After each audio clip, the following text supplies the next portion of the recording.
doctor. Eh, Voy a contestar antes esta preguntita. Nos pregunta alguien en el chat. Para el registro, doctor Alberto Vega, un favorzote, al final se manda un formulario donde hay unas preguntitas y aparte ustedes pueden accesar sus datos para que puedan recibir su constancia si aprobaron la encuesta o más bien el examen pequeñito de 5 preguntas. Bueno, voy a iniciar presentando a nuestro ponente el día de hoy. Tengo el honor de presentar al doctor Víctor Cruz Hernández. Él tiene una licenciatura en médico cirujano por la Facultad de Medicina y Cirugía de la Universidad Autónoma Benito Juárez de Oaxaca. Tiene la especialidad en hematología por el Hospital General de México. Tiene el doctor Víctor también una capacitación en hematología pediátrica por el Hospital Infantil de México Federico Gómez. Él es profesor de hematología en nuestra Facultad de Medicina y Cirugía desde el mes de octubre de 1998. Él es profesor local de varias asociaciones, colegios médicos de la ciudad de Oaxaca. Él es socio titular de Agrupación Mexicana para el Estudio de la Hematología, socio titular del Grupo Hematológico del Sureste Mexicano y es socio titular del Grupo Latinoamericano de Hemostasia y Trombosis y es miembro de la Sociedad Internacional de Hematología. Él actualmente trabaja en el Hospital General Doctor Aurelio Valdivieso y en esta ciudad de Oaxaca y él pues nos va a hacer el honor de impartirnos esta plática que se llama coagulopatías adquiridas y va a empezar hablando sobre coagulopatía por dengue. Bienvenido, doctor Víctor, muchas gracias por aceptar esta invitación y pues sabemos que va a ser muy productiva para todos nosotros. Buenos días, doctora. Muchas gracias por la invitación. No sé si se oye bien. ¿Me oigo bien? ¿Sí se oye? Sí, doctor, se oye perfecto, Ah, nada bien. más su camarita es la que no veo Es que y no bueno, me da la pantalla. No bueno, me... a ver si le Por, llamo. por Le van a más que... apoyar ahorita. Ah, Ya, ya, ya, ya, ya, justamente, doctor, ya, gracias. ya. Gracias. Muy bien, pues muy buenos días, compañeros y amigos. Y pues muchos no nos veremos, pero con gusto participamos a la medida de lo que nosotros entendemos las coagulopatías. Entonces, este tema le llamamos coagulopatía adquirida porque no es una coagulopatía permanente y dentro de ellos pues tenemos el dengue. Entonces, es un tema interesante y vamos a participar en esto. No me da avance, no me da avance. Bien, entonces aquí tenemos las coagulopatías adquiridas. Hay muchas coagulopatías adquiridas. Dentro de ellas tenemos la hemofilia adquirida, el síndrome de von Willebrand es adquirido. Aparte es la enfermedad de von Willebrand, la cirrosis hepática, mordedura de víbora, hepatía. O sea, hay varias coagulopatías adquiridas.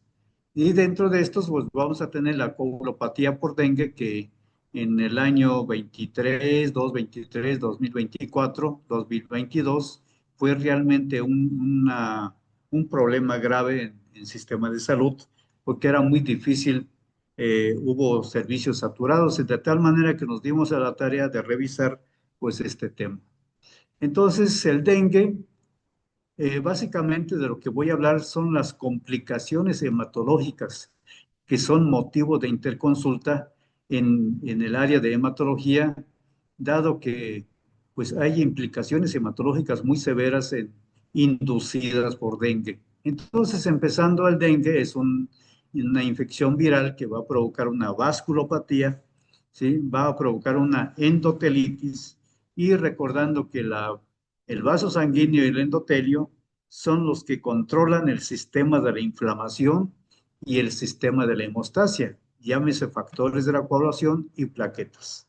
Y dentro de las complicaciones más frecuentes tenemos la trombocitopenia y la característica clínica que van a ser petequias, equimosis, ingiborragias y epistaxis. Y cuando la coagulopatía o la trombocitopenia es mayor, pues en algunos casos puede haber sangrado tubo digestivo o si es mujer, puede haber sangrado transvaginal y que en algunas ocasiones se pueda confundir con ciclo menstrual.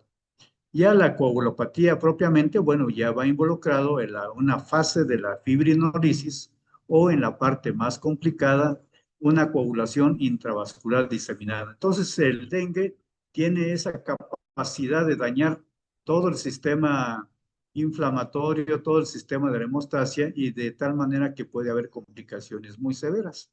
También dentro de esto pues, va a provocar leucopenia, como ya sabemos, linfopenia, en la cual pues también son datos que nos pueden, que podemos ir aprendiendo a usar esos datos para marcar pronóstico.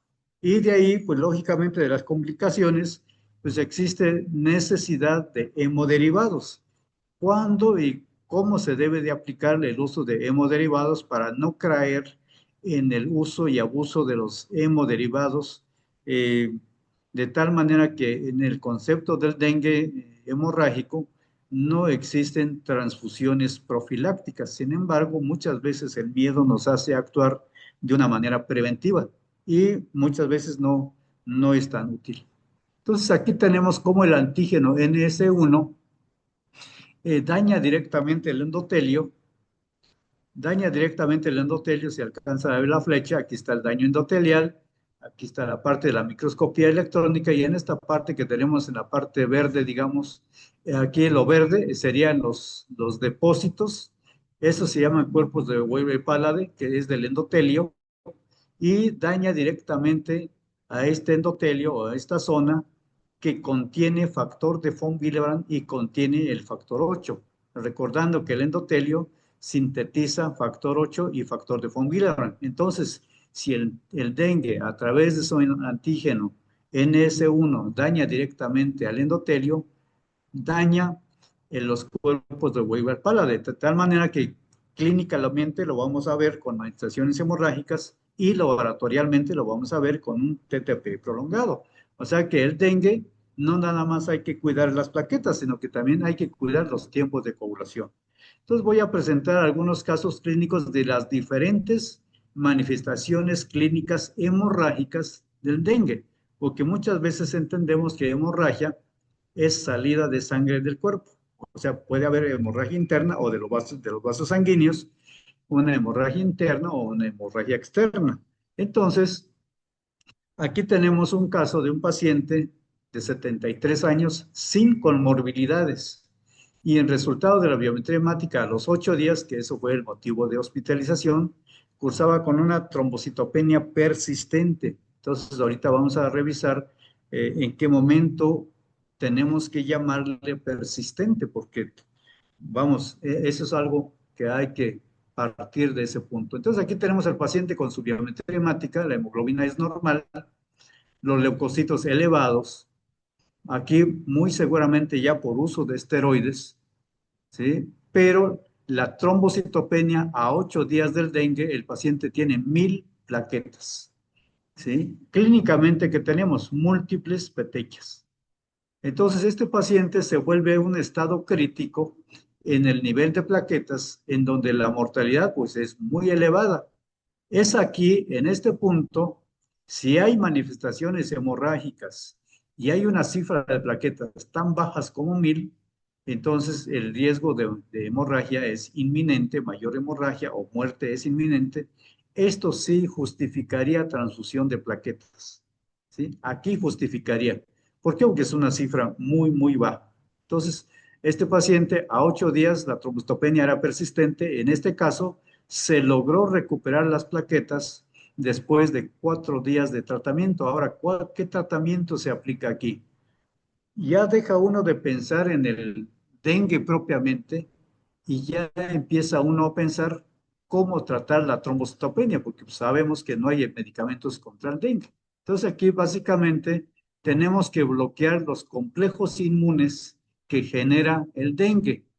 ¿Cómo lo bloqueamos? Pues principalmente el único medicamento que pudiera hacerlo o que lo hace es la inmunoglobulina o gamma globulina, de tal manera que ese medicamento inmunoglobulina lo que hace es bloquear complejos inmunes o cuando es una enfermedad autoinmune, pues bloquea autoanticuerpos.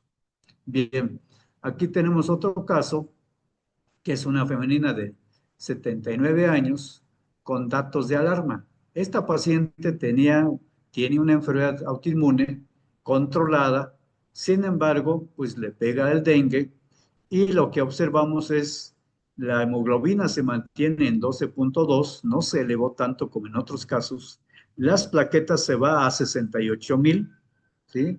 Los leucocitos 3,800, no baja tanto.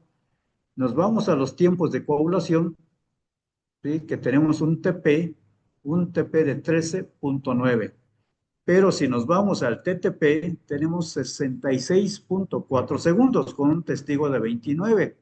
Entonces, esto nos hace pensar que aquí la sospecha sería aquí un síndrome de von Willebrand, o sea, una enfermedad de von Willebrand adquirido, inducida por virus.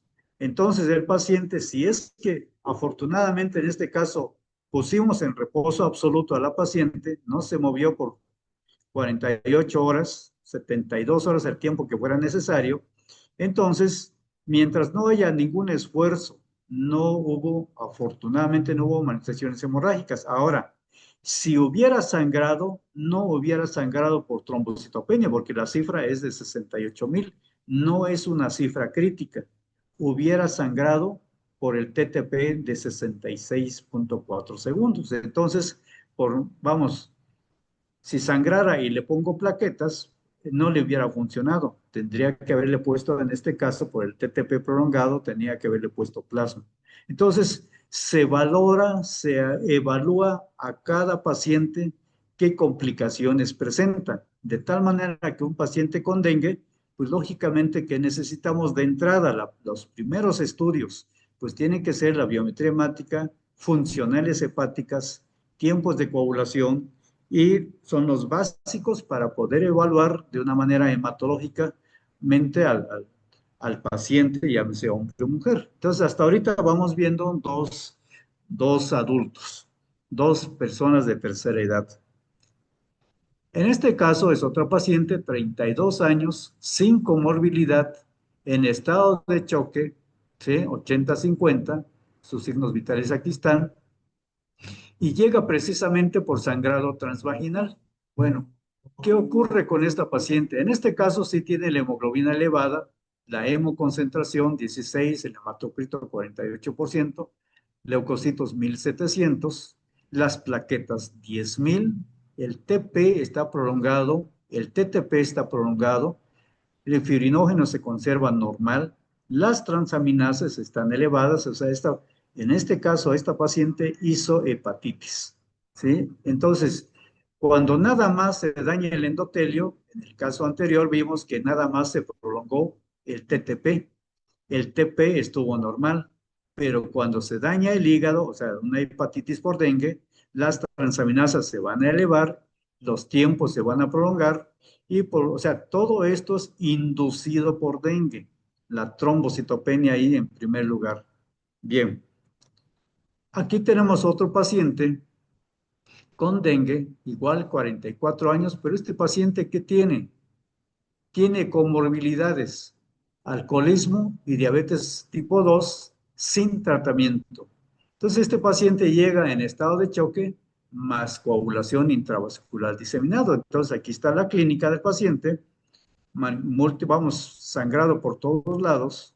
De este lado tenemos 48-72 horas después del tratamiento, el paciente mejora, se corrigen los tiempos y es lo que vamos a ver en esta tabla. Entonces, ¿cómo ingresa el paciente? Aquí hay datos de hemoconcentración, ¿sí? 19,7 de hemoglobina, 55 de hematocrito, 4,000 plaquetas, 10,000 leucocitos y los tiempos prolongados, 19,4, 62,4 segundos de TTP, fibrinógeno 193, dímeros de 450. Entonces, este paciente, digamos, hay criterios aquí dentro de esos estudios que tenemos, hay criterios que apoyan para una coagulación intravascular diseminada, de tal manera que un paciente en estado grave o la fase grave de un paciente con dengue, pues hay que hacer los estudios que sean necesarios.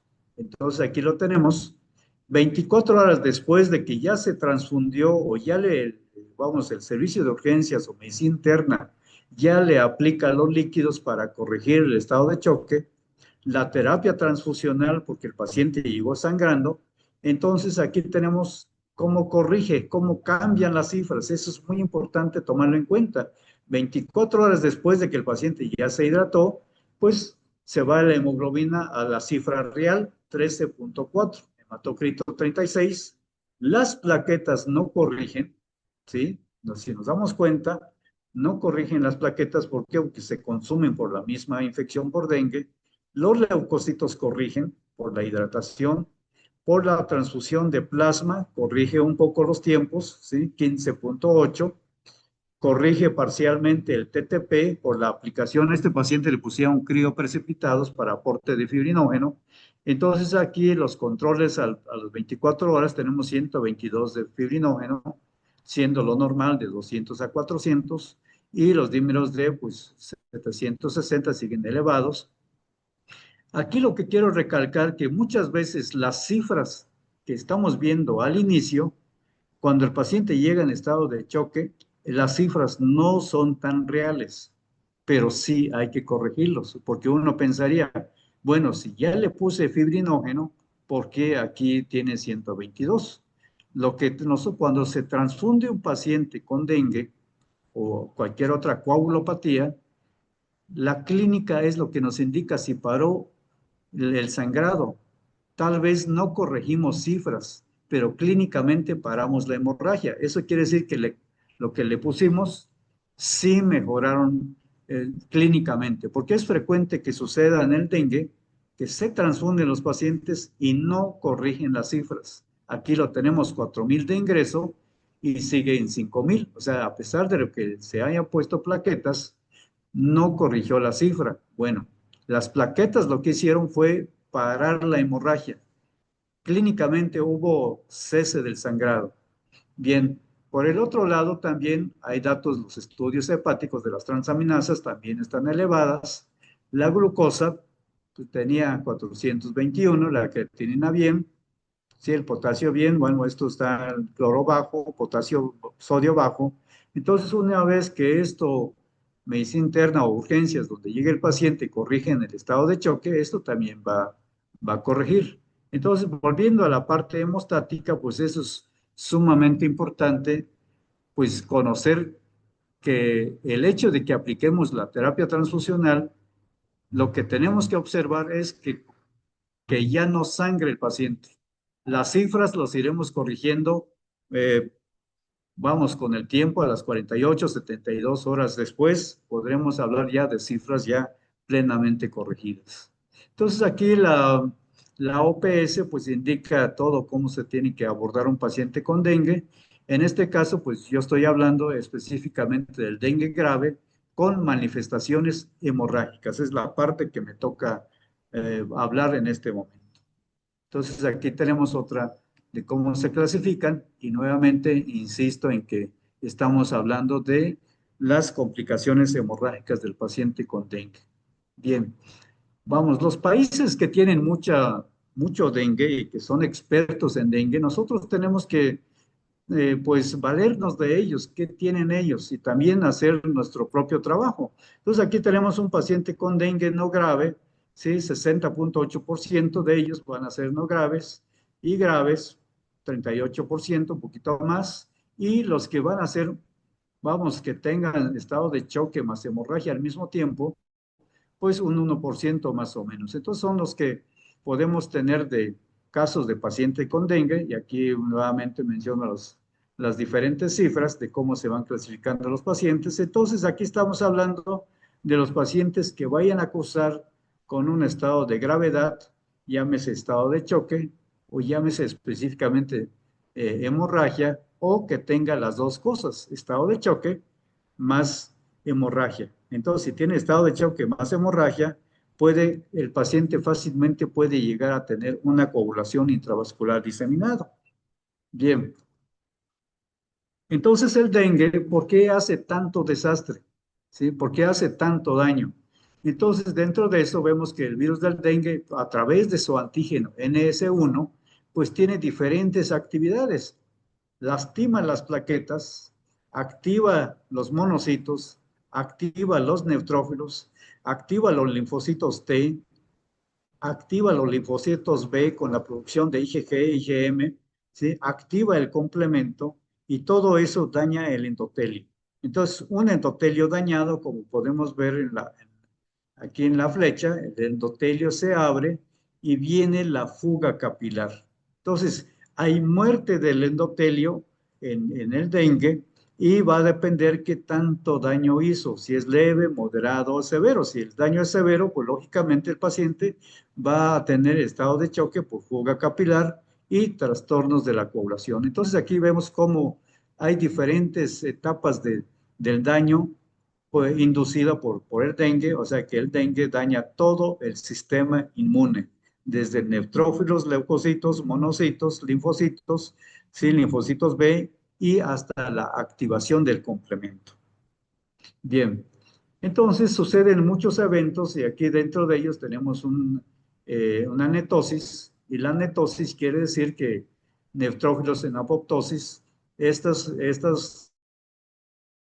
neutrófilos cuando se rompen, cuando liberan las sustancias, forman trampas extracelulares que son de cromatina nuclear, proteínas granulares y restos de DNA. Entonces estos a su vez funcionan con los mecanismos de defensa para destruir microorganismos, pero de paso también participa en la inflamación y en la hemostasia, también quedan atrapadas en esta trampa plaquetas, o sea que las plaquetas por todos lados se dañan, iniciando con la trampa de neutrófilos, con la activación de los macrófagos que fagocitan antígenos, la activación de los linfocitos T y las células B que forman anticuerpos, o sea que las plaquetas llegan a ser dañadas por todo el sistema inmune, de tal manera que en algunos pacientes puede ser más severo o no tan severo. Liberación de citoquinas, como ya vimos, formación de anticuerpos, activación del complemento y en complicaciones más graves que podemos tener una hemofagocitosis o linfocistosis que tiene una mortalidad de 70-80% aproximadamente sin tratamiento. El punto muchas veces es en qué momento entra el paciente a linfohistiocytosis. Entonces, por eso es que hay criterios diagnósticos para hacer diagnóstico de hemofagocitosis. Entonces, es muy importante cuando llega el paciente con dengue grave o la sugerencia a un paciente que ya se clasificó con datos de alarma, en cuanto entre con datos de gravedad, es un paciente para hospitalización. Bien, por el otro lado, las alteraciones de la hemostasia, como estamos en este punto, pues es el daño endotelial, recordando que el endotelio participa activamente en la inflamación y coagulación, plaquetas y factores de la coagulación. Entonces aquí tenemos cómo es que el virus, el antígeno viral, aquí está la referencia, es muy interesante este punto, cómo el virus, el antígeno NS1, cómo daña a los megacariocitos, de tal manera que de una manera transitoria daña a los megacariocitos. Y si baja la cantidad de megacariocitos, pues también baja la producción de plaquetas, eso es por un lado. Por el otro lado, lo que ya mencionamos, todos los niveles del sistema inmune, como ya mencionamos, neutrófilos, monocitos, linfocitos, complemento, llegan a destruir plaquetas, a consumir plaquetas. Y también llegan a dañar la calidad de las plaquetas, o sea que las plaquetas, cuando hay un caso de dengue hemorrágico, las plaquetas no agregan o no adhieren, no se pegan entre unas y otras, no hay agregación plaquetaria, y si el endotelio está dañado, pues las plaquetas no tienen dónde adherirse. Entonces eso lo hace muy complicado el manejo del paciente. Nuevamente, lo que decimos aquí, eso es un esquema pues, más claro de lo que estamos hablando, de cómo las plaquetas son dañadas por diferentes mecanismos del sistema inmune, ¿sí? Aparte de los que van a formar coágulos, los que queden todavía, y, y por qué razón los pacientes pueden llegar a tener una coagulación intravascular diseminada, como lo indica aquí en el esquema. Entonces, nuevamente, igual, ¿sí? Los mediadores químicos todos participan dañando a las plaquetas. Por eso es que en la plática inicial que en las diapositivas anteriores pongo que las plaquetas son centinelas, o sea que las plaquetas son parte del sistema inmune, son los primeros que entran en contacto, son los primeros que entran en contacto con el, con el antígeno, que en este caso el antígeno NS1, de tal manera que se activan los mecanismos de factores de la coagulación,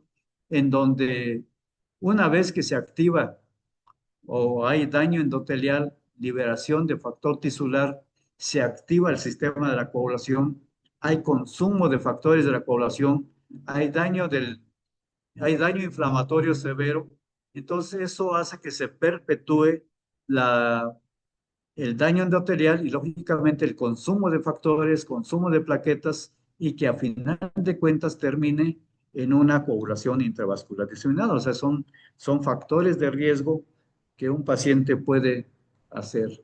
Y aquí, bueno, es la suma de todo lo que acabo de mencionar, desde que entra que nos pica el zancudo, entra el virus, se activa el sistema de inmune, la respuesta clínica, y todas las complicaciones de estado de choque y hemorragia, la fuga de líquidos y todo eso, pues inducida por el virus. Entonces es un mecanismo bastante conocido y que pues tenemos que ir aprendiendo esto. Ahora, por la otra parte, es importante recordar pues el periodo de incubación que va durando de pues 7 días más o menos, y después viene la fase febril, que la fase febril puede ser promedio 4 días, sin embargo, puede durar hasta 7 días en algunos casos. Después de esos 7 días viene la parte crítica, que sería la fase de estado de choque, hemorragia o falla orgánica múltiple. O sea que la fase crítica o la fase severa quiere decir que hay un estado de choque, falla orgánica múltiple o problemas de la hemostasia, complicaciones hemorrágicas. Eso va a durar de 48 horas, 72 horas en promedio, y esa es la etapa que tenemos que vencer. Esa es la etapa que tenemos que cuidar en un paciente hospitalizado cuando sea necesario. Posteriormente, después de 9 días, empieza la etapa de convalecencia o de recuperación. Entonces, algunos pacientes van a cumplir con todos estos fases y algunos van a ser asintomáticos, pues, como ya mencionamos, más del 68%, pues van a ser pacientes que no van a tener tantas complicaciones, pero hay otro porcentaje importante que van a ser complicaciones. Entonces, aquí tenemos la fase crítica, que bueno, 24, 48, 72 horas puede durar esa fase. Esa es la fase que tenemos que cuidar, esa es la fase donde el paciente tiene que estar en reposo absoluto. Hemos tenido pacientes con 5,000, 10,000 plaquetas. Cuando logramos hospitalizarlo y el paciente eh, lo ponemos y obedece y se queda en reposo absoluto, hemos evitado que el paciente se transfunda en plaquetas, ¿sí? Porque es es la transfusión más socorrida. Entonces, esta fase ponemos en estado de reposo absoluto al paciente y podemos lograr y evitar la terapia transfusional. Ya si hay un sangrado activo o esté en peligro la vida del paciente, pues se tiene que transfundir a estos pacientes. Bien, entonces aquí tenemos nuevamente lo que yo ya les mencionaba, cómo se abre el endotelio y empieza a ver la fuga capilar. Bien, por el otro lado, cualquier tipo de infección, llámese viral o bacteriano, pues todo el sistema de la coagulación, todo el sistema de inflamación se va a activar y el daño endotelial, pues por ahí empiezan todas las cosas.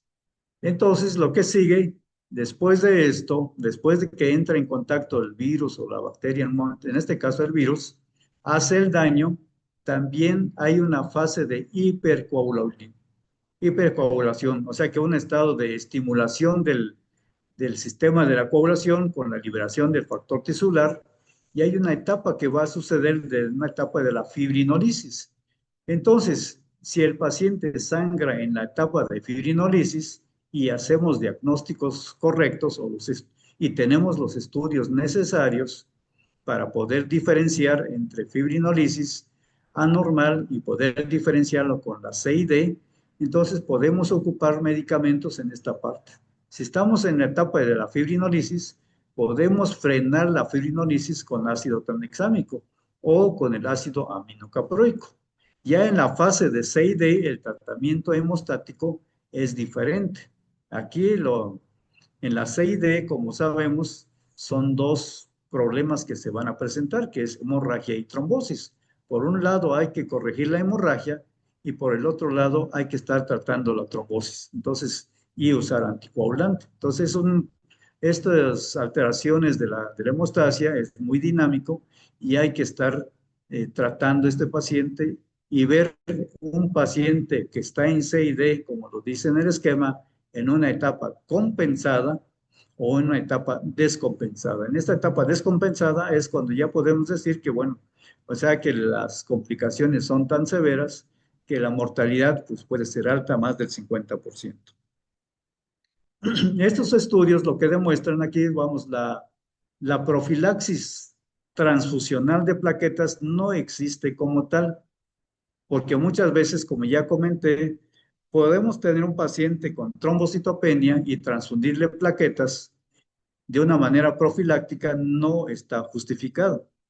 Solamente los pacientes que tengan manifestaciones hemorrágicas, como lo vemos al final de esta tabla, son pacientes que sí van a meritar la transfusión de plaquetas. O sea que la indicación de transfundir plaquetas es que el paciente tenga hemorragia. La terapia transfusional profiláctica no se debe de aplicar porque las plaquetas no van a mejorar. Incluso hay algunos estudios que indican que entre más antígenos pongamos, la respuesta, o sea, la recuperación de las plaquetas puede ser más tardía. Entonces, que el paciente nos lleve 5, 7, 8 días en que recupere las plaquetas. Tenemos que observar que una vez que pasa la fase crítica, después de esa fase crítica, con o sin tratamiento, las plaquetas pueden empezar a subir, ¿sí? Pueden empezar a subir. O sea, salir de la cifra crítica, que sería 10,000 o 20,000, y el paciente empieza a tener 30, 40,000 plaquetas a los 8 días, a los 5 días, y al mes a lo mejor ya logró tener una cifra normal. Entonces, como el concepto es, la terapia transfusional es para salvar vidas, no para corregir cifras. Ese es un dato muy importante. Bien, como ya mencioné, son muy importantes los estudios de coagulación. Aquí vemos cómo se altera el TP en los pacientes con dengue, y aquí están los diferentes autores, y cómo se prolongan más o menos, algunos más, algunos menos, pero sí se altera un poco el TP, o en la gran mayoría de esos datos que vemos ahí, la mayoría tienen 16, 17 o arriba de 15, muy pocos tienen, una más uno vemos aquí que tiene 14 de TP. Y aquí observamos cómo el TTP está prolongado. Esto es muy importante aclarar que cada laboratorio debe tener su control. O sea, cuando se estudia coagulación, cada laboratorio o cada hospital debe tener su testigo. O sea, el problema sería el paciente. Ejemplo, aquí este paciente tiene 40, digo, en este trabajo, dice 42,9 segundos fue el promedio, y el testigo, podemos decir aquí que dice testigo, un testigo de 30 segundos. Entonces, por ejemplo, el Hospital Civil, su máximo de testigos son 35, 38 segundos. Eso quiere decir que más de 38 segundos el TTP ya está prolongado, ¿sí? Entonces, en esta parte es muy importante tener cuidado con los rangos. Los rangos meten muchos errores.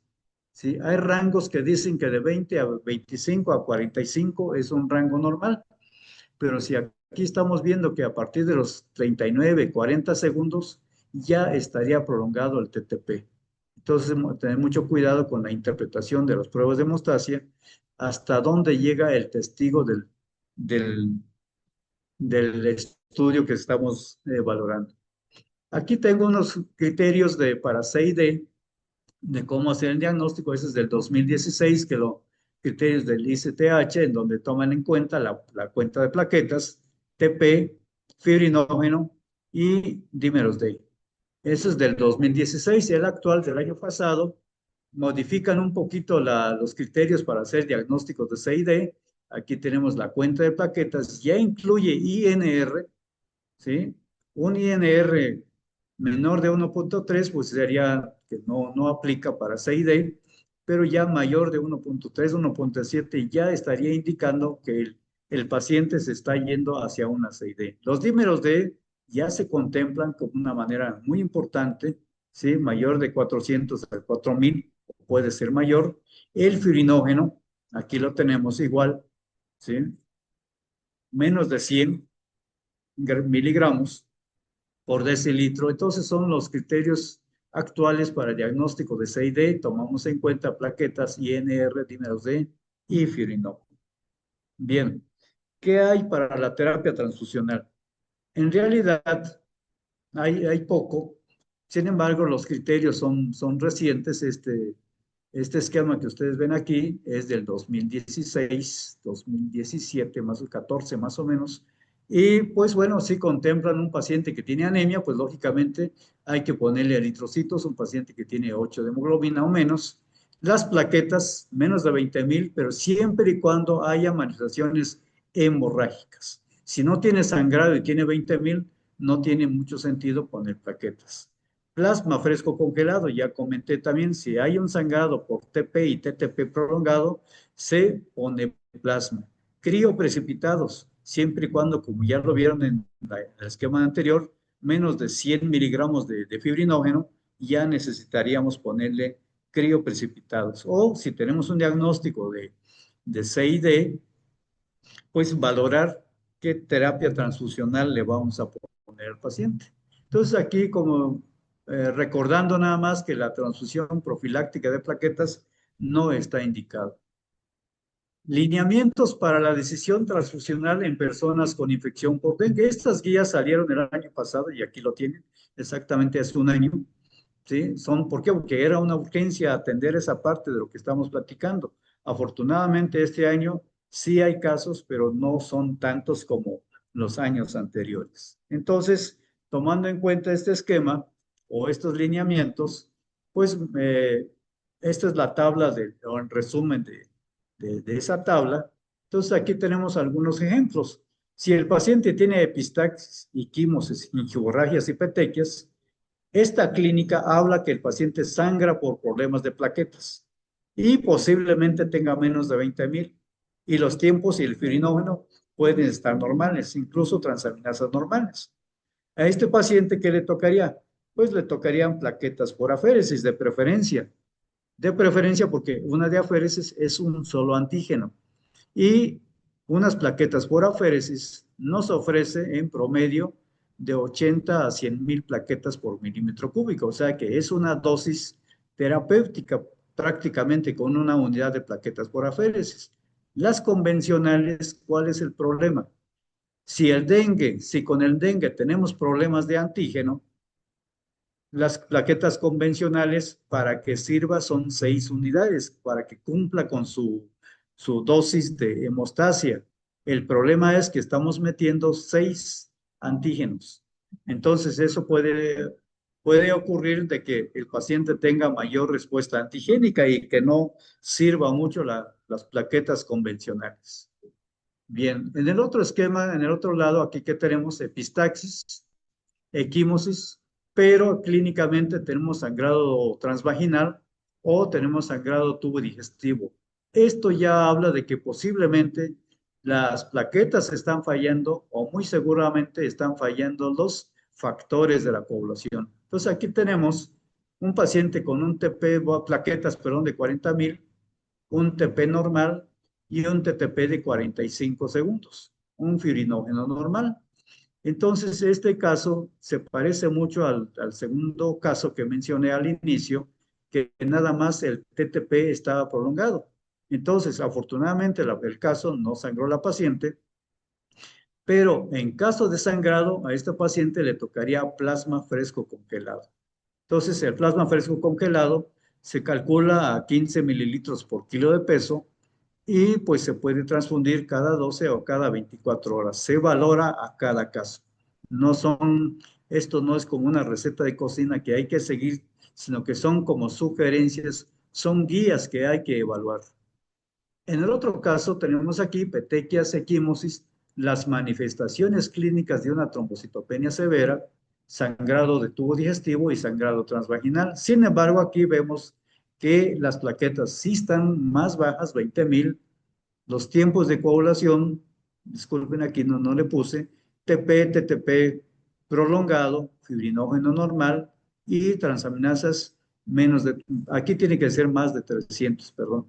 Entonces a este paciente le tocarían plaquetas y le tocaría plasma fresco congelado por la trombocitopenia, TP y TTP prolongados. Entonces esto aquí podemos sospechar aquí un problema de posible fibrinolisis. Aquí nos harían falta estudios, producto de degradación de fibrinógeno, dímeros D.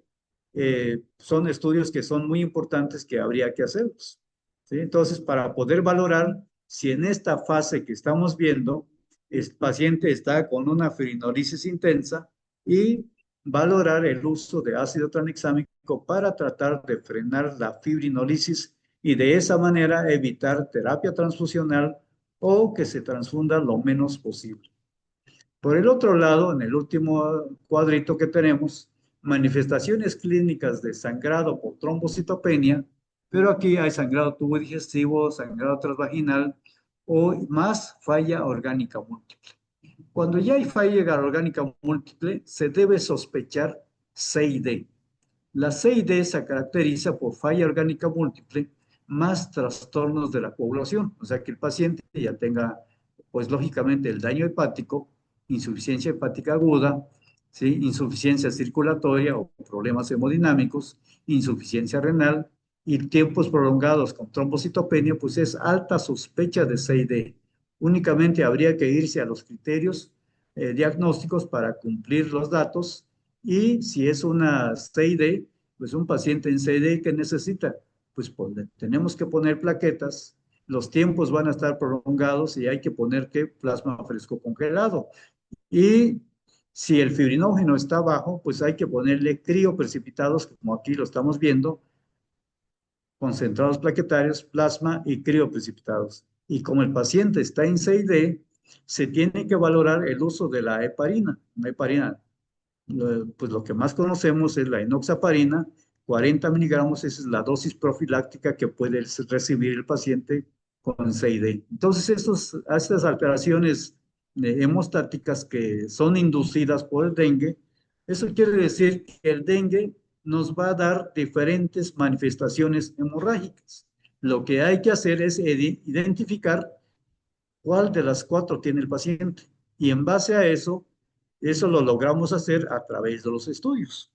Bien, ahora, entonces, el paciente, ¿qué necesitamos de ellos? Pues necesitamos que, pues la clínica, identificar el tipo de sangrado y tomar los estudios correspondientes para poder hacer el diagnóstico, la cuenta de plaquetas, TP, TTP, fibrinógeno, dímeros de producto de degradación de fibrinógeno y lógicamente las funcionales hepáticas, químicas sanguíneas son de suma importancia. Y lógicamente que el urgenciólogo, terapia intensiva o medicina interna, pues ellos estarán pidiendo otros estudios como es la gasometría, los electrolitos séricos. Ya se vuelve un paciente que necesita una, bueno, o sea, un equipo multidisciplinario, o sea, cada quien haciendo su trabajo en el área que le toca. Entonces, los pacientes graves en estado de choque o con problemas de coagulopatía, pues ya se requiere de un trabajo en equipo. O sea, quiere decir con esto que un paciente grave necesita de qué? Pues de que haya un banco de sangre, que haya un buen laboratorio, un equipo de enfermería que lo sepa manejar, un equipo médico que identifique las diferentes complicaciones. O sea que realmente cuando tenemos éxitos con un paciente con estas características, es un trabajo en equipo, no es de una sola persona. Y aquí tenemos un poquito más claritas, digamos, las sugerencias de cómo ir transfundiendo en cada uno de ellos, ¿sí? Como lo que ya acabo de mencionar, básicamente es lo mismo. Entonces, no hay mucha experiencia que haya yo encontrado sobre el uso de ácido tranexámico en el dengue. Sin embargo, yo creo que si hay una etapa de fibrinolisis, hay que saber identificar si está en fibrinolisis o está en CID, porque en la CID está contraindicado el uso de ácido tranexámico. Ahí en CID se ocupa heparina. Entonces, una fibrinolisis anormal, la característica clínica es sangrado, hemorragia, no va a haber fenómenos trombóticos. Bien, entonces hasta aquí estaría yo llegando en este tema. Muy bien. No sé si en esta parte haya preguntas, estoy abierto a las preguntas. Gracias, doctor. Hay que aprovechar, está el doctor resolviendo las dudas que tengan respecto a este tema tan interesante.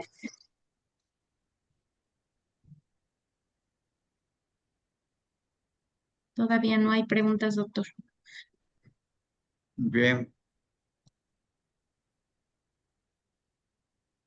Entonces, el paciente que esté sangrando, aunque no tenga cifras menores a 20.000 de plaquetas, se le puede poner plaquetas, ¿verdad, doctor? Siempre y cuando esté sangrando. si el paciente tiene 20 o 30.000 plaquetas y tiene manifestaciones clínicas sí, lo importante aquí es la clínica de la trombocitopenia. Y la clínica de la trombocitopenia es epistaxis, hemorragias, petequias y equimosis. Eso habla de que está fallando las plaquetas. ¿Sí? Entonces, como ya mencioné, no nada más es el problema de la cifra de plaquetas, sino que también las plaquetas disfuncionan, no adhieren y no agregan. O sea, son plaquetas no funcionales.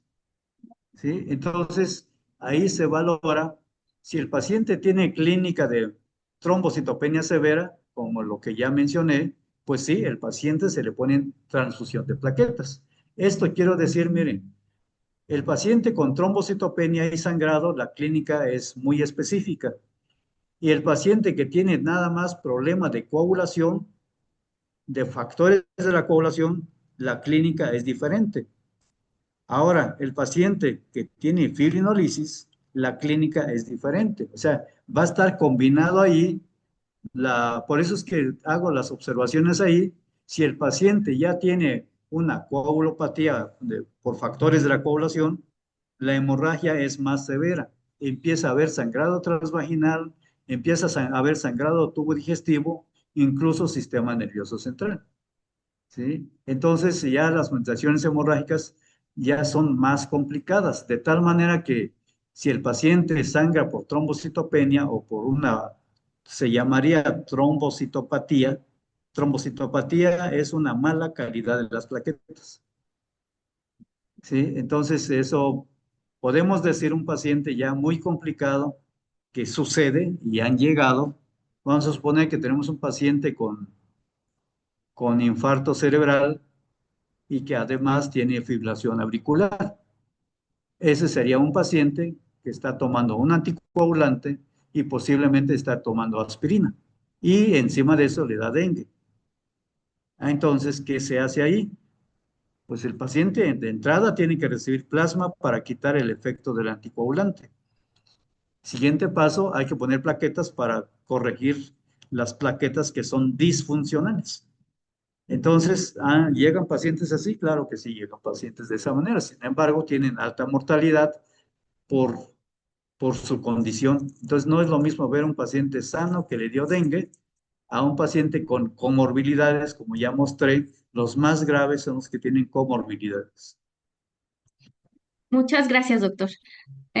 Aquí hay algunas felicitaciones, pero el tema todavía no termina, ¿no? Entonces aquí dice la doctora que dice gracias por tan bonito tema, una excelente ponencia, gracias, excelente médico, gracias por la ponencia, la doctora Isis Ramírez. Y el doctor Alberto dice muchas gracias, maestro, doctor Víctor, excelente ponencia, bendiciones desde el Istmo de Tehuantepec. Y Gracias, gracias. aquí dice la doctora Alma López, excelente ponencia, pero los primeros cuidados que podríamos darle como médico de primer contacto en estos pacientes que empiezan con plaquetas bajas, ¿qué es lo más recomendable? Bien, o sea, lo que nosotros hemos, y de hecho fue lo que hicimos, fue reposo absoluto, ¿sí? Fue reposo absoluto el tiempo que fuera necesario. Eso es algo complicado a veces, porque a veces el paciente no se siente tan mal. Piensa, miren, si ustedes vieron la tabla de ¿cómo se llama? La línea que puse ahí de los días de incubación, de enfermedad, del estado de choque. Yo creo que ahí hay que hablar con los pacientes de que cuando termina la fiebre apenas viene lo grave. Mucha gente piensa que terminando la fiebre se va a trabajar y estando en su trabajo empieza a sangrar. No, entonces yo creo que esa parte es la educación del paciente, porque no sabemos quiénes se van a complicar, quiénes no. Bueno, sí sabemos más o menos una idea. De hecho, las guías lo marcan: embarazadas, ancianos, diabéticos, hipertensos y obesos. Entonces, sí hay que identificar eso, porque si el paciente tiene comorbilidades, hay altas posibilidades que ese paciente vaya a cursar con complicaciones. Entonces yo creo que una parte aquí es convencer al paciente de que ay, apenas te terminó la fiebre y apenas vienen las complicaciones, que dura de 48 a 72 horas, que esa es la parte crítica donde el paciente tiene que estar en reposo absoluto. Y yo creo que eso ya, vamos, yo me meto aquí en la parte de la coagulopatía, pero la otra parte de los médicos que están en primer contacto o los médicos que imparten este tipo de temas de dengue tienen que hablar mucho de eso, de las medidas higiénicas o preventivas, prevenir las complicaciones. Esa parte sí es importante insistir con ese grupo. Yo básicamente aquí abordé de cómo cuidar y cómo tratar a un paciente con coagulopatía. Sí me cerré mucho en eso, pero sí, yo creo que sí vale la pena esa parte. Gracias, doctor. Pregunta un doctor, buen día, ¿es adecuado manejar a un paciente con dengue durante el proceso de la enfermedad con vitamina C, complejo B, ácido fólico y hierro? No, porque no es la patología. Si ya vimos la fisiopatología, nada tiene que ver con las vitaminas, nada. O sea, ¿cómo manejamos la apoptosis del endotelio? Digo, sí, del endotelio. Es muy difícil. Es ahí, incluso podemos buscar que se ha intentado usar esteroides y de hecho pues es algo que no está indicado. Científicamente no se ha demostrado el uso que funcione. Sin embargo, muchas veces lo ocupamos por salud mental de nosotros mismos, porque ¿qué le ofrecemos? No hay medicamentos contra el dengue. Entonces, muchas veces la tormenta de citoquinas, le metemos un poco de esteroides y pues puede ser que funcione parcialmente, no en su totalidad. ¿De acuerdo? No, vitaminas no, no tiene lugar aquí. Ahora, una cosa es diferente, que una paciente que tenga una deficiencia de hierro y encima de eso le dé dengue. Ahí va a ser, es muy importante esa parte, identificar. O sea, hay muchos pacientes con deficiencia de hierro. Vamos a suponer que tiene una hemoglobina de 8. Cuando le dé dengue, la hemoglobina se va a ir a 10 por el estado de choque, la hemoconcentración. No quiere decir que corrigió la hemoglobina. Una vez que termine el estado de choque, vuelve a tener 8 de hemoglobina. Ahí sí va a funcionar el hierro. O si tiene deficiencia de ácido fólico, pues va a funcionar, pero no repara el endotelio, las vitaminas. Bien, Gracias, doctor. La doctora Lulú Martínez dice que si la hepatitis por dengue remite sola. sí, sí, sí, remite. No necesita un tratamiento especial. Únicamente las transaminasas van a ir disminuyendo en un periodo de 3 meses más o menos. Es lo que hemos observado nosotros en el Hospital Civil. Esa parte de la hepatitis le da seguimiento medicina interna. ¿Sí? Yo en la parte de la hemostasia es donde puedo tener datos muy importantes ahí de que el paciente lo recuperamos. Hay algunos que recuperamos muy rápidamente. Un detalle importante: los pacientes con trombocitopenia inmune o con PTI que les da dengue, son sumamente graves. Y la recuperación de las plaquetas a veces nos lleva 4 o 6 semanas recuperar las plaquetas que, que bajaron. Lo mismo puede suceder en una anemia hemolítica autoinmune que le dé dengue. La hemólisis es sumamente intensa, o sea que el paciente, aparte de que va a tener trombocitopenia por dengue, va a tener anemia por dengue. ¿Sí? Entonces, pero estoy hablando, o sea, que hay que tener cuidado los pacientes que tengan enfermedad autoinmune, la que quieran. Si le pega dengue, va a ser grave el evento. ¿Sí? Entonces, son pacientes que necesitarán tratamientos especiales u hospitalizados si así fuera el caso. No quiero decir que en todos, pero tenemos pacientes con enfermedad autoinmune, llámese lupus, llámese artritis reumatoide o llámese algún otro tipo de enfermedad autoinmune que les va a dar dengue. Entonces, la situación es crítica en estos pacientes. De por sí el dengue da dolor y una paciente con lupus o artritis reumatoide, los dolores son más intensos y esos pacientes van a destruir células, ¿sí? Van a destruir plaquetas, leucocitos, eritrocitos. Entonces, hemos tenido pacientes con esas características. Incluso hemos tenido pacientes que no se sabían que tenía enfermedad autoinmune. Les dio dengue y lo llamativo de ahí fue la recuperación tan lenta de esos pacientes que nos llevaron 3, 4, 6 semanas recuperarlos. Y resulta que tenían un lupus o tenían una artritis reumatoide o tenían un síndrome de anticuerpos antifosfolípicos. Entonces tenemos diversas presentaciones. Esos son los que llegan al hospital, a nuestro hospital, porque son los pacientes que no recuperan células, que no recuperan plaquetas y lógicamente que van a ser referidos. Gracias, doctor. El doctor Jorge Antonio Carrasco dice, yo tengo una duda. En la GPC, en la guía de práctica clínica del tratamiento del dengue que leí, se especifica que la transfusión de plaquetas de reconteo menos de 30.000 a mayor a 5.000 siempre y cuando se encuentre en riesgo de hemorragia. Y solo se hace la transfusión ya sea con riesgo de hemorragia o no cuando el conteo sea menor a 5.000. ¿Por qué se tendría que esperar hasta que un conteo tan bajo con un paciente sin riesgo de hemorragia para la transfusión plaquetaria? Bien, ¿por qué esperar? Porque aunque lo transfundan, no va a subir. Eso en Brasil lo nombraron como pecado capital. ¿Qué tanto ayudaba a transfundir plaquetas en una persona sin sangrado? Por eso es que en una de las cifras, la última diapositiva que puse, 20.000 plaquetas era un promedio vigilar. Si sangra, transfusión de plaquetas. Si no sangra, el paciente se observa. ¿Por qué razón? Porque por eso es que yo les explicaba. Muchas veces sucede, de transfunden plaquetas a las 9 de la mañana y le están tomando una biometría hemática de control a las 12 del día. La cifra de plaquetas puede seguir igual, no va a recuperar. Por eso es que se prohíbe, bueno, la sugerencia, no es que se prohíba, la sugerencia es no transfundir plaquetas mientras no sangre el paciente.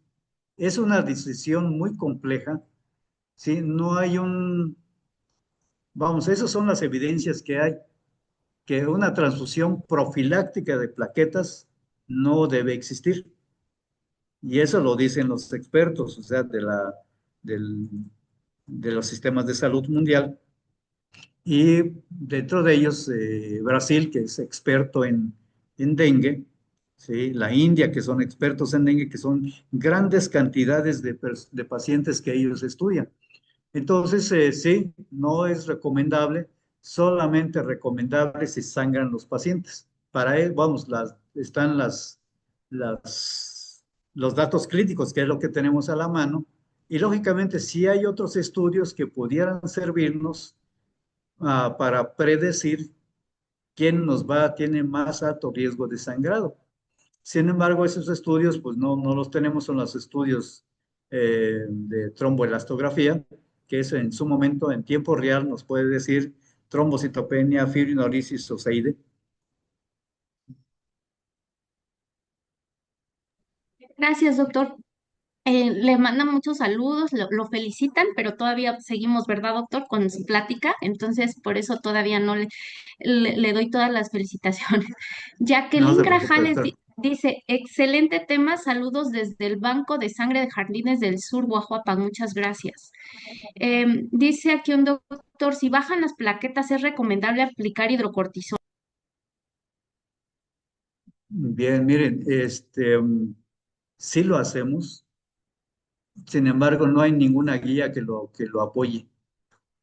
Sí, sí lo hacemos, puede, más que nada, el concepto del esteroide no es tanto de que suba plaquetas, eso sí hay que tenerlo claro, sino que el esteroide, su función sería atacar el- la tormenta de citoquinas que va a haber, ¿sí? Y tratar de inhibir los complejos inmunes, ¿sí? Que existan en el sistema. Como ya revisamos la fisiopatología, pues se activan todos los sistemas de la inmunología, desde los neutrófilos, monocitos, linfocitos, todas las cininas están activadas. Entonces, esas mismas sustancias son tóxicas al endotelio que desencadenan problemas de coagulación y consumo de plaquetas. Entonces, meter esteroides es tratar de atacar la tormenta de citoquinas, pero no tanto va a subir las plaquetas, eso también hay que tomarlo en cuenta. Sí, se puede usar, de hecho, debo recordar que aquí hemos aprendido dos cosas, o vamos aprendiendo dos cosas, porque hay muchas cosas que aprender. En COVID se usó esteroides y la enfermedad es trombótica. En dengue, pues dicen que no, sin embargo, de rutina se utiliza muchas veces el esteroide y la complicación es hemorrágica. ¿De acuerdo? Entonces, o sea, ¿qué es lo que estamos haciendo ahí? Tratar de atacar el problema inflamatorio. En el dengue había inflamación severa, pero la complicación es trombótica, ¿sí? O fue trombótica. Y en el dengue también existe tormentas de citoquinas, pero por el tipo de daño, las manifestaciones son hemorrágicas. Sí, es un tema complejo. No hay ningún estudio que apoye así directamente el uso de esteroides así abiertamente. Que se utilice, sí, sí. Lo que yo creo que es importante ver, no abusar del esteroide.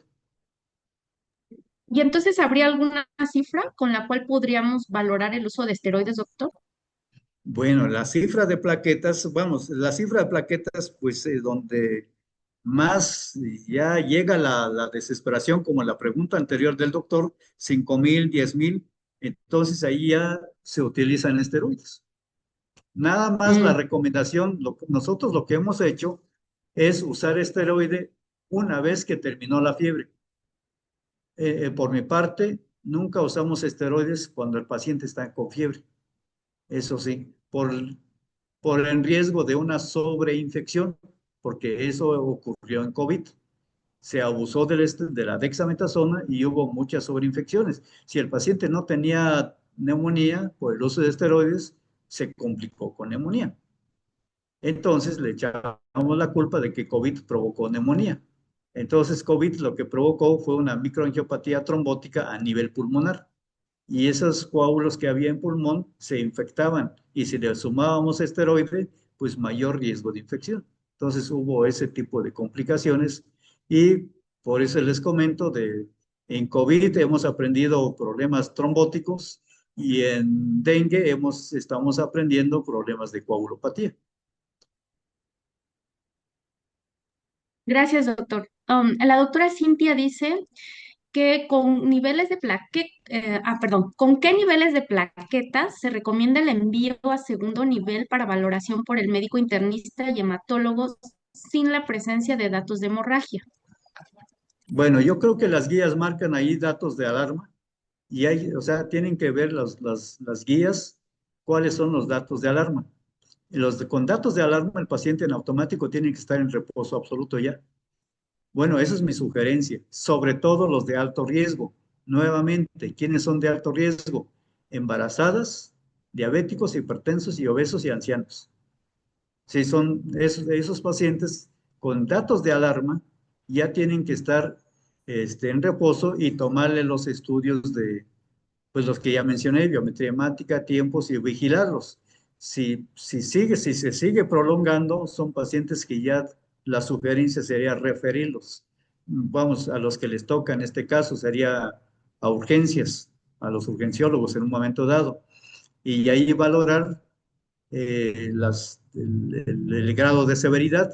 Ya hematología queda como interconsultantes, no somos como primera línea de abordaje, sino que ya cuando está hospitalizado el paciente es cuando ya entra el equipo, cada quien agarra pues ahora sí, la parte de la medicina que cada quien dominamos, ¿no? Que es un poquito difícil, pero si el paciente está estable, porque muchos pacientes con dengue, con datos de alarma, tienen que vencer esas 48, 72 horas. Esa es la etapa crítica, digamos. Entonces, si ya después de esas 48, 72 horas la paciente está estable, no sangra, las cifras se empiezan a corregir, esa paciente ya la libró. Gracias, doctor.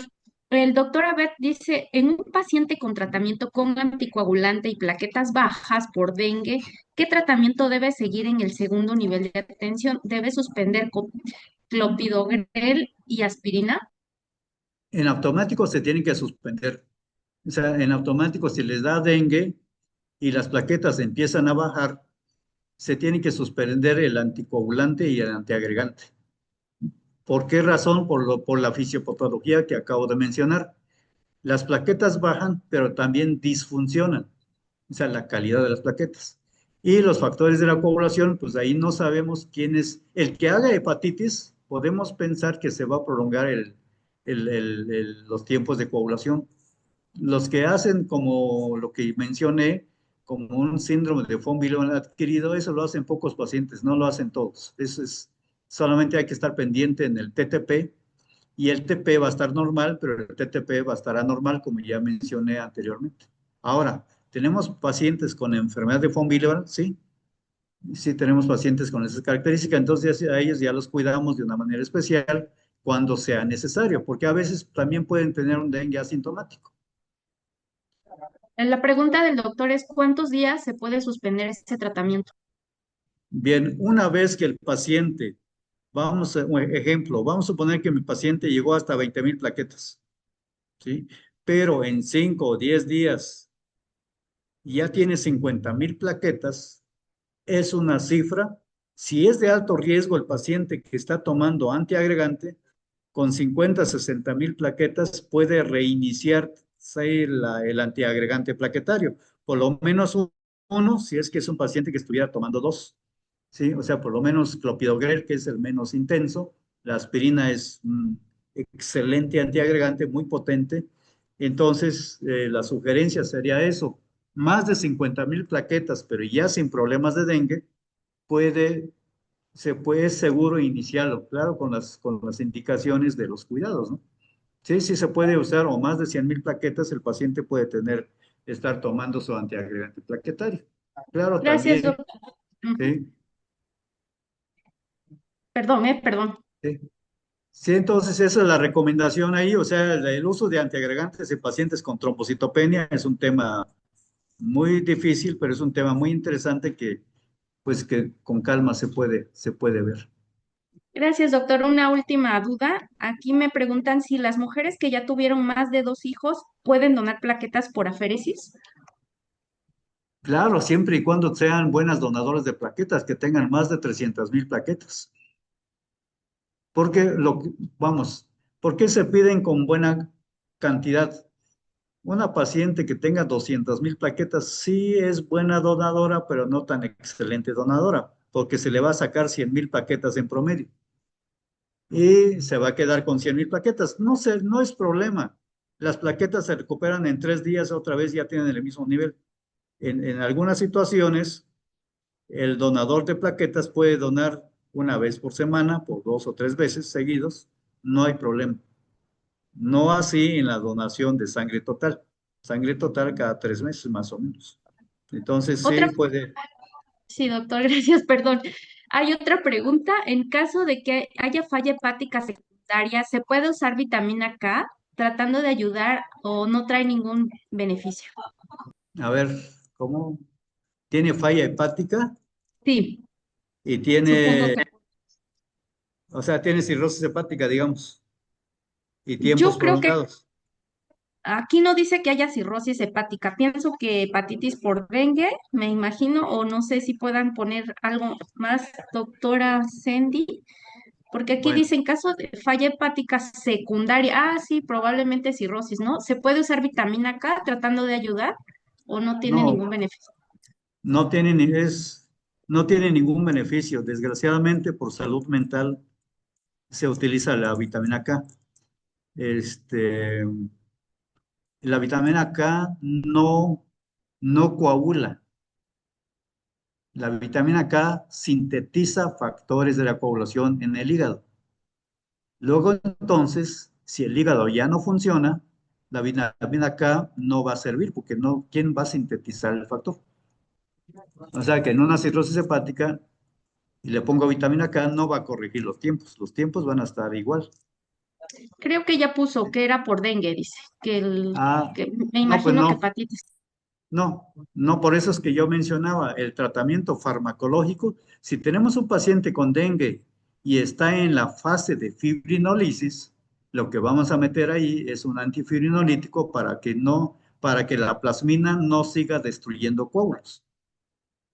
O sea que el ácido tranexámico es un inhibidor de la plasmina, recordando que la plasmina es la proteína fibrinolítica que tenemos. Entonces, si hay daño endotelial, la liberación de grandes cantidades de plasmina.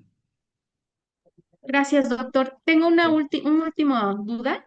¿Algún momento pues, cuando empezó el problema de dengue acá de epidemia, me llegaron unos artículos donde utilizaron calcio como apoyo para la función de las plaquetas? ¿Podría tener alguna utilidad?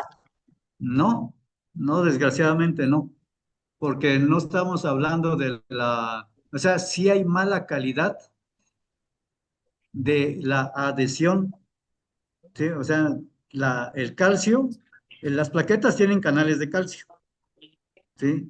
Entonces las plaquetas, o sea, para que se puedan contraer, necesita calcio.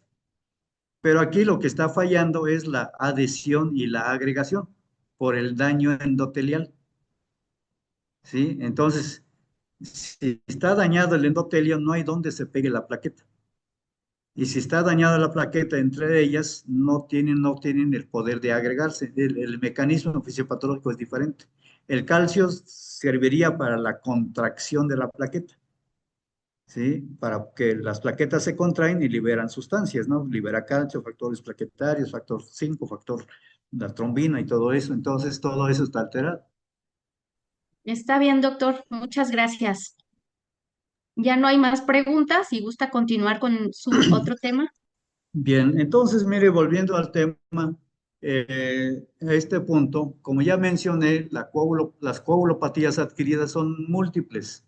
En el Hospital Civil lo que nosotros más vemos, pues es el síndrome de HELP, el síndrome de transfusión masiva, o sea, transfundir demasiado provoca coagulopatía. Por eso es que se cuida tanto cómo transfundir, que transfundir es salvar vidas, no corregir cifras. Entonces eso se sigue insistiendo y eso es un punto muy importante. Entonces en esta parte voy a abordar el tema específicamente sobre la, la coagulopatía adquirida por traumatismo. Entonces aquí tenemos coagulopatías adquiridas, pues se caracteriza por alteraciones del sistema de la hemostasia y la coagulopatía, la mayoría van a ser hemorrágicas como las que estamos viendo, pero también puede haber complicaciones trombóticas. Bien, entonces la coagulopatía, como ya vimos anteriormente, pues eran alteraciones de la hemostasia primaria, que son plaquetas y endotelio, hemostasia secundaria, que son todos los factores de la coagulación, y como dice abajo, pues la mayoría van a ser hemorrágicas y muy rara vez van a ser complicaciones trombóticas. Bien, entonces en el mundo el, la mortalidad mundial anual por la coagulopatía o por trauma va a ser un 10%, y esto corresponde más o menos a 8 millones de individuos en el mundo que se van a morir. ¿Qué es lo que preocupa? El grupo de edad, y posiblemente sean más jóvenes, o sea, lo que marca la estadística mundial es que sean son menores de 40 años. Pero bueno, si hablamos de Oaxaca, la ciudad de Oaxaca, se ha multiplicado las motocicletas, ¿sí? Entonces, en el servicio de urgencias del Hospital Civil, pues los que más llegan son de motos, de bicis. Ahora, por la equidad de género, me imagino yo, no, eso no lo sé, pues hay más mujeres manejando motos. Entonces, mucho más número de accidentes. Y si no lleva casco, es traumatismo craneoencefálico. Entonces, el 50% de los pacientes accidentados fallecen in situ, fallecen en el sitio del accidente. Bien, ¿y cuál vamos? El mayor fallecimiento, digamos, en este punto, pues son los traumatismos craneoencefálicos. Y de esos pacientes, el 40% de esos pacientes van a tener choque hemorrágico.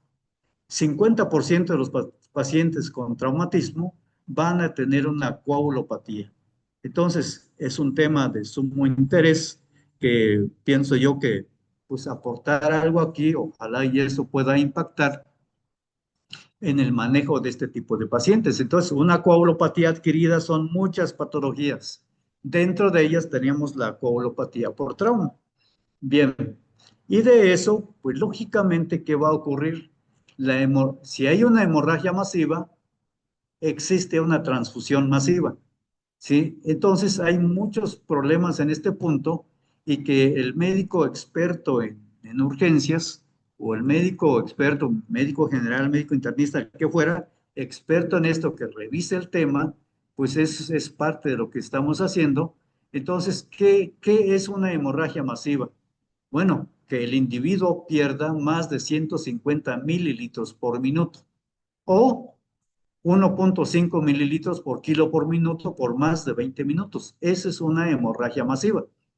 Y lógicamente, una hemorragia masiva exige una transfusión masiva. Entonces, una transfusión submasiva, menos de 10 concentrados eritrocitarios. Y eso nosotros en el civil podemos decir que, no sé, uno o dos por semana van a llegar. Y una transfusión masiva quiere decir que tenemos más de 10 concentrados eritrocitarios en 24 horas y el reemplazo de la volemia en 3 horas. Entonces, o un concentrado eritrocitario en una hora, o sea que es una transfusión sumamente, ahí son varios criterios que se aplican aquí para poder clasificarlos. Bien, entonces únicamente como un repaso en este punto, en el sistema de la hemostasia, pues lógicamente se activan las plaquetas, se activan los factores de la coagulación, como ya mencionamos, el endotelio se lastima, libera factor tisular, activa los factores de la coagulación, factor tisular, factor 7, y hay una iniciación, hay una amplificación del coágulo. O sea, el punto es generar grandes cantidades de trombina. Y la trombina, a su vez, tiene capacidad para activar las plaquetas, para activar factores de la coagulación, para intervenir en la inflamación. Entonces tiene múltiples funciones la trombina, no nada más es para coagular. Entonces un esquema nada más como ejemplificar qué hace la coagulación cuando hay un daño endotelial. Y aquí tenemos la fisiopatología del dengue, lógicamente que hay que identificar qué edad tiene el paciente, si tiene comorbilidades, y aquí si ustedes se dan cuenta, si el paciente que acaba de accidentarse toma medicamentos como anticoagulantes, antiagregantes o algún otro tipo de medicamento que tuviera estar tomando. ¿Por qué razón? Porque de ahí depende su vida. Si un paciente que no toma medicamentos, pues tiene más oportunidad de vivir, pero un paciente que toma anticoagulantes o antiagregantes, la muerte puede ser inminente. Entonces aquí tenemos un daño del tejido que va a haber pues liberación de sustancias, de hormonas, de citoquinas, y las citoquinas van a provocar una inflamación y la inflamación va a activar la coagulación y la coagulación lo va a llevar a una coagulopatía. Por el otro lado, se activa la fibrinolisis, como ya mencioné, el dengue también lo hace, traumatismo también lo hace. Y la fibrinolisis, ¿qué va a hacer? Consumo de factores de la coagulación. Ahora, por el otro lado, ¿qué va a haber? ¿Sí? Estado de choque. ¿Sí? El estado de choque o vamos, el volumen sanguíneo va a disminuir y va a haber consumo de factores de la coagulación y va a caer en estado de choque, como aquí lo dice. Vamos, un sangrado severo va a provocar todo esto, y el estado de choque que va a provocar hipoxia tisular. Si hay hipoxia tisular, lo que tenemos que hacer inmediatamente es tratar de la resucitación transfusional. Entonces, si hay hipoxia tisular, la hipoxia me lleva a acidosis. La acidosis me lleva ¿a dónde? A la coagulopatía. O sea que aquí ya llevamos tres factores. Consumo de factores que me lleva a coagulopatía. La fibrinolisis que me lleva a coagulopatía. La hipoxia tisular y acidosis me lleva a la coagulopatía. Entonces, el estado de choque, pues habría que hacer, como aquí dice, tratar de restituir los líquidos con coloides y, lógicamente, la transfusión de hemoderivados. Pero hay que saberlo transfundir, lógicamente, para tratar de evitar la hipotermia, porque si el paciente entra en hipotermia, me lleva a coagulopatía. Si hay un síndrome, vamos, dilucional, pues también me lleva a la coagulopatía. El síndrome delusional, ¿qué me lo lleva? De tantos líquidos y de tanta sangre que le pongo de eritrocitos. Entonces, acuérdense que son concentrados eritrocitarios. Los concentrados eritrocitarios no tienen factores de la coagulación, no tienen plaquetas, solamente son concentrados eritrocitarios. Bien, entonces aquí tenemos la coagulopatía que puede provocar problemas de hipocoagulabilidad. ¿Por qué? Por consumo del fibrinógeno, destrucción de fibrinógeno. Aquí tenemos disfunción plaquetaria, ¿sí? Disminución del fibrinógeno. Si no, vamos, y disminución de la trombina. Todo esto me lleva a una coagulopatía y manifestaciones que hemorrágicas. Esto es en el evento agudo. En el evento ya más crónico o más lento, me va a llevar a un problema de hipercoagulabilidad, de tal manera que va a haber un aumento de la trombina, la generación de trombina, el fibrinógeno aumenta, se activan las plaquetas y posiblemente esto me va a llevar a una complicación trombótica. O sea que un problema de una coagulopatía por trauma quiere decir que puedo tener problemas hemorrágicos o puedo tener problemas de trombosis. La gran mayoría va a ser hemorrágica. Bien, nuevamente, y hablando de la trombina, pues la trombina, como ustedes ven, tiene diversas actividades, ¿sí? ¿Sí?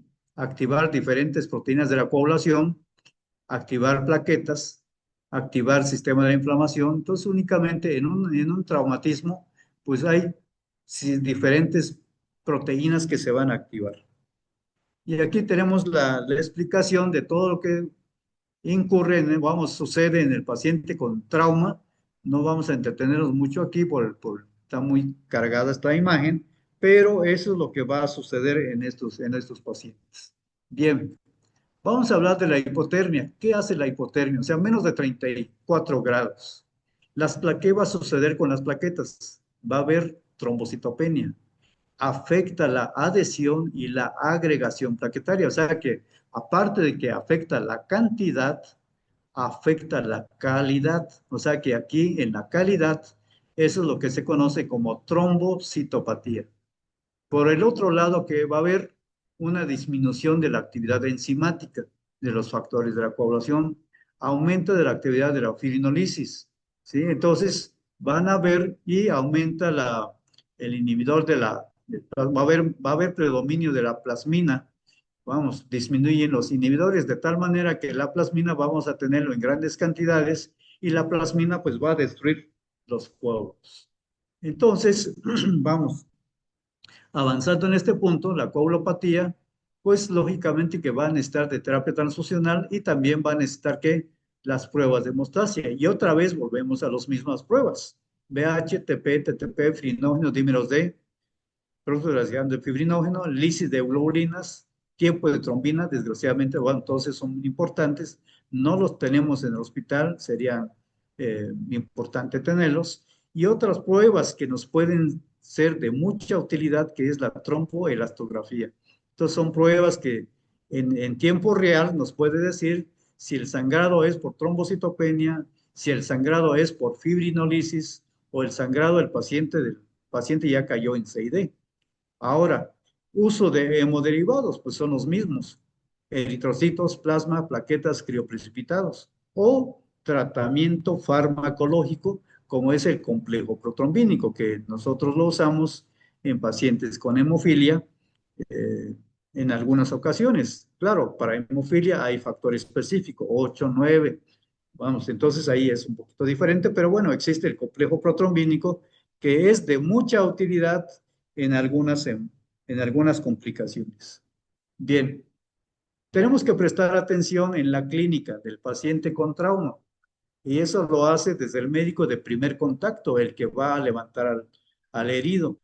Y una vez que ya llega a urgencias, pues lógicamente se hacen las pruebas necesarias, ¿sí? O sea que la clínica es algo que tiene que evaluar la persona quien va al sitio del accidente y tome decisiones hemostáticas desde ese punto, ya sea que, vamos, en esta parte yo no domino esa parte de las medidas preventivas que tiene que hacer el médico quien va por el accidentado, que tiene que parar la hemorragia con acciones mecánicas, ¿sí? Ya sea con torniquete, ya sea con vendaje, eso ya ellos dominan esa parte, pero es muy importante conocer otros datos que voy a mencionar más adelante. Bien, entonces único, vamos esquematizando esto, ¿qué sucede con el trauma? Entonces ya vemos aquí un daño tisular, el daño del tejido, de tal manera que se va a activar todo el sistema de la coagulación. Como ya vemos aquí, diferentes sustancias van a activarse hasta que el paciente presente una hiperfinolisis y lógicamente las manifestaciones hemorrágicas. Y de ahí un sangrado masivo y de ahí la necesidad de una transfusión masiva. La inflamación inmediatamente también se va a activar y esto hace que haya mayores complicaciones con el estado de shock. Y así se va complicando cada vez más la misma terapia transfusional. Un paciente politransfundido puede cursar con coagulopatía, de tal manera que tenemos que tener esquemas, cuáles son los mejores esquemas para tratar de resucitar al paciente, tratar de rescatarlo y que no fallezca. Bien, yo voy a mencionar esta parte donde está la resucitación hemostática, porque es la parte hematológica, donde dice identificar sangrado activo, pues eso es del médico quien vaya a ir al sitio del accidente y que tienen que tomar medidas preventivas desde ese sitio. Bien, entonces en la parte hemostática, pues tenemos medicamentos, tenemos complejo protrombínico y lógicamente plaquetas y otras sustancias que no los tenemos a la mano nosotros en esta parte, pero sí tenemos ácido tranexámico, el fibrinógeno lo tenemos en parte de crioprecipitados, el plasma sí tenemos, plaquetas pues a cuentagotas, pero sí lo hay. Por el otro lado, o sea que aquí es un equipo de trabajo el que tiene que entrar. Cada quien tiene un nivel de atención para poder salvar la vida del paciente con coagulopatía por traumatismo o por trauma. Y aquí otras alteraciones, como ya se mencionó, pues hay estudios, vamos, de tromboelastografía que nos pueden ayudar y poder usar, como ustedes podrán ver, tratar de usar diferentes tipos de medicamentos para frenar la hemorragia en el sitio del accidente. Entonces es un esquema, lógicamente que estos son esquemas en países que tienen mayores recursos y que pueden aplicar este tipo de medicamentos. Pero nosotros, ¿qué podemos hacer? Estas son las pruebas de tromboelastografía que pues sería muy necesario tenerlo en los servicios de urgencias o en quirófano, que es donde necesitamos ver cómo está el sistema de la hemostasia en tiempo real. Bien, estas guías, sí, esto es importante, la literatura, los que lo quieren pueden tomar imagen de esto. Ese es acceso gratis, lo pueden revisar, es sumamente extenso este artículo, creo que son como 30 páginas más o menos. Yo nada más agarré la parte de la coagulopatía, que es el tema que estoy impartiendo. Entonces, es la sexta edición, es del 2023, lo actualizan cada 5 años. Entonces, ¿qué indica? Bueno, mencionan la triada letal, que es la hipotermia, la acidosis y la coagulopatía. Esto es inducida por trauma. Ahora, en la parte de la coagulopatía que tenemos, la coagulopatía aguda siempre va a ser hemorrágica. Y una coagulopatía crónica, o sea que el paciente ya tenga 5 o 10 días, vamos a suponer que es una fractura de cadera. Bueno, la fractura de cadera, ¿con qué se relaciona? Con trombosis venosa profunda. ¿Con qué vamos? La trombosis venosa profunda de las piernas.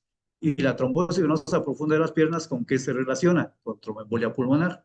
Entonces, esa es la parte de la coagulopatía donde afortunadamente es lo menos frecuente y en donde tenemos que usar anticoagulante en el paciente con trauma de cadera. Se valora el paciente. Si está sangrando, pues no se puede aplicar. Bien, en el sitio de aquí están los estudios CRASH 2, CRASH 3, la aplicación del ácido tranexámico en el sitio del accidente o por lo menos en el paciente, o sea, en menos de 3 horas del trauma, aplicar ácido tranexámico. La recomendación es 1 gramo y se aplica en 10 minutos, ya sea o sea, si el médico valora que el paciente tiene un sangrado masivo, un sangrado severo, como lo que ya mencionamos al inicio, lo ideal es aplicar ácido tranexámico. Una vez que se aplicó en bolo de 10 minutos, se aplica 1 gramo para infusión de 8 horas. ¿Esto qué va? ¿Cuál es el logro o qué es lo que se persigue? Disminuir la hemorragia, de acuerdo a la fisiopatología que vimos. Lógicamente, disminuir la mortalidad o disminuye la mortalidad. Ahora, los criterios transfusionales. Si el paciente ya fue trasladado y ya llegó a un hospital, ¿sí? Entonces, la recomendación es 1-1-1. 1-1-1 quiere decir, De plástico, de plástico no. perdón, Bandera. un favor, se me dejan continuar, por favor. Bien,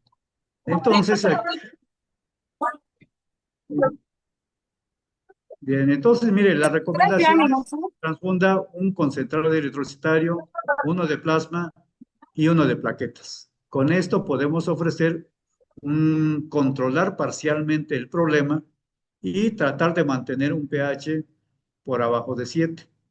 La hipocalcemia hay que evitarlo, la hipotermia hay que evitarlo. ¿Cuál es el objetivo aquí? Bueno, en este lado lo que tratamos de mantener es tener de 7 a 8 gramos de hemoglobina, tratar de mantener el pH normal y una presión arterial media de 50 a 60 y una temperatura de 36 grados. Ese es el objetivo de este esquema transfusional. Esas son las recomendaciones que hacen estas guías y que ofrece un buen resultado. Por el otro lado, cuando poner plasma ya de una manera ya más formal, cuando las pruebas de población indicaran que el paciente tiene más de 1.5 de INR, ¿sí? Vamos, eso ya son indicaciones, o no sé, los dos, concentrados de fibrinógeno o crioprecipitados, cuando el nivel plasmático de fibrinógeno sea menor de 1.5 a 2 gramos por litro o de 150 a 200 miligramos por decilitro de fibrinógeno. Eso quiere decir porque el paciente está perdiendo y antes de que pierda más, se meten los factores o se mete el fibrinógeno para tratar de ofrecer una buena hemostasia. Los estudios, como ya mencioné, son los mismos, perdón, se repitió la diapositiva. Este estudio, ¿qué es lo que demuestra? Vamos, reciente del año pasado. Entonces, en esta gráfica lo que observamos es que el esquema que recomiendan, el esquema que es de utilidad, es el esquema 1-1-1, un concentrado eritrocitario, uno de plasma y uno de plaquetas, conforme llegue el paciente con una coagulopatía inducida por trauma. Por el otro lado, ya tomando en cuenta otros detalles, ¿por qué es importante los concentrados eritrocitarios? También participan en la hemostasia. Y aquí lo tenemos, como el eritrocito tiene una membrana muy grande, ¿sí? Entonces también son membranas que pueden sellar y evitar la pérdida de sangre. Entonces se le llama el gran olvidado porque nadie habla de que los eritrocitos también son parte de la hemostasia y se llaman poliedrocitos cuando tapan el sitio de la lesión tratando de evitar que se pierda más sangre. Entonces, también los eritrocitos cumplen una función hemostática. Y aquí lo tenemos, cómo participa muy activamente. Aquí tenemos los eritrocitos y cómo aquí tapa el coágulo para tratar de evitar que se pierda sangre en el sitio de la lesión. Entonces, los eritrocitos también son parte de la hemostasia, aunque no se tome en cuenta como parte de como coágulo. Se sigue insistiendo en lo mismo de cómo participan activamente en diferentes etapas de la formación del coágulo. Bien, nuevamente el mismo esquema, cómo participan activamente, entonces hay muchas referencias de esos. Sin embargo, se habla poco de que los eritrocitos sean parte de un problema una forma de apoyar al coágulo. Hay un término que me llamó mucho la atención, que es la futilidad en salud. ¿Sí? La futilidad en salud, bueno, es una pregunta que aquí se hace. ¿Sangran porque se están muriendo o mueren porque sangran? Entonces es una respuesta difícil y también futilidad quiere decir hasta dónde es útil hacer algo o hasta dónde es útil transfundir un paciente que se está muriendo. ¿Hasta qué punto podemos saber hasta dónde parar la terapia transfusional? Y eso es algo que ocurre muy frecuentemente. Seguimos transfundiendo y posiblemente el paciente ya está muerto, pero sigue latiendo el corazón porque tiene medicamentos. Entonces, eso es algo muy difícil de definir hasta dónde parar. Existen puntuaciones, existen valoraciones para decir, ¿sabes qué? Ya no le pongas más medicamentos, ya no le pongas más terapia transfusional, en este caso específicamente terapia transfusional. Entonces de ahí viene la palabra de futil, ¿sí? De futilidad, hasta dónde es, podemos hacer algo con el paciente. Entonces, vamos, las guías se están proponiendo desde el año pasado más o menos. Hay varios estudios y trabajos que se han hecho, sin embargo, cada quien lo define de acuerdo a sus conocimientos, de acuerdo a sus criterios, pero no hay un consenso que diga esto es lo que se debe hacer, como por ejemplo esto del 111 y es un consenso. El aplicar el ácido tranexámico es un consenso, de tal manera que aquí en la parte de la futilidad transfusional no existe un consenso hasta dónde decir ya no transfundas más. Entonces, únicamente hasta ahí estaríamos hablando de coagulopatía por trauma. Únicamente les muestro las imágenes de hemorragia obstétrica, eso es lo que puede ocurrir. Eso es algo muy frecuente que, pues, en el civil es eh, un trabajo común que hacen los compañeros ahí y que se necesita un equipo médico para poder manejar este tipo de complicaciones. Entonces, no voy a hablar sobre hemorragia obstétrica, hasta coagulopatía por trauma es el tema, únicamente se los muestro. ¿Sí? Esto es importante por lo menos mencionarlo. Esta es la escala o los grados de estado de choque para pacientes no obstétricas. Y para obstetricia es diferente. Eso también ustedes lo pueden buscar, están en las guías. En obstetricia se habla de choque hemorrágico leve, choque hemorrágico moderado y choque hemorrágico severo. No, si se dan cuenta, no aplica este esquema para que ustedes ajusten. Vamos, que lo que tenemos en la pantalla, esto no aplica para las obstétricas.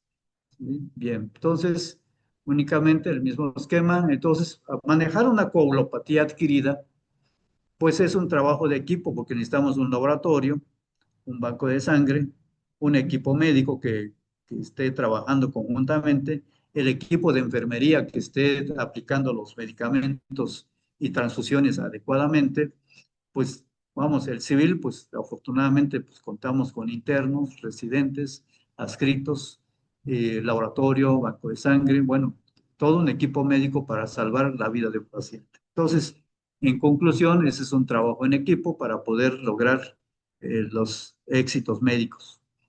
Entonces, hasta aquí estaría yo terminando este tema y nuevamente me pongo a disposición para las preguntas.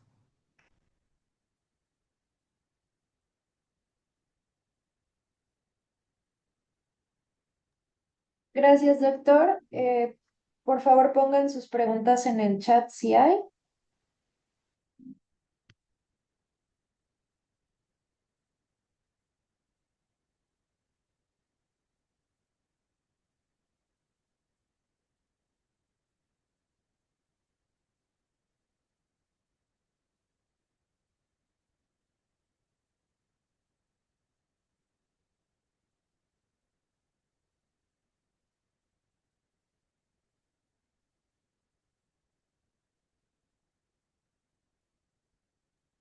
De acuerdo, al parecer no hay más preguntas.